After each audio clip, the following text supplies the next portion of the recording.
As a public defender, Tony Scalambrini says his anxiety goes up when a client is sent to Valley Street Jail. When you send somebody to jail, you're not expecting to send them into the middle of a pandemic outbreak or a disease cluster. And unfortunately, that's what happened.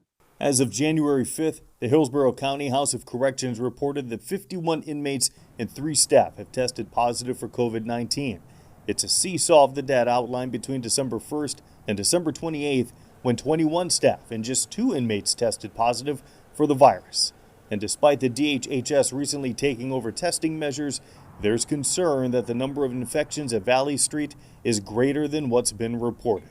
And it's only been in the last couple of weeks that they've started testing and masking on a regular basis. I can tell you that a lot of the people that are there, the inmates that are there, are worried about getting sick or are sick. And it's not just inmates who Scalambrini feels are at risk. It's jail staff. Some of those people, like I said, I've known for 16 years, and it's just terrible that they're in a situation where simply by going to work, they're exposing themselves to one of the riskiest environments for COVID-19 in the state. We reached out to the superintendent of the Valley Street Jail multiple times over the last week for comment, but he did not respond. Mike Cherry, WMUR News 9.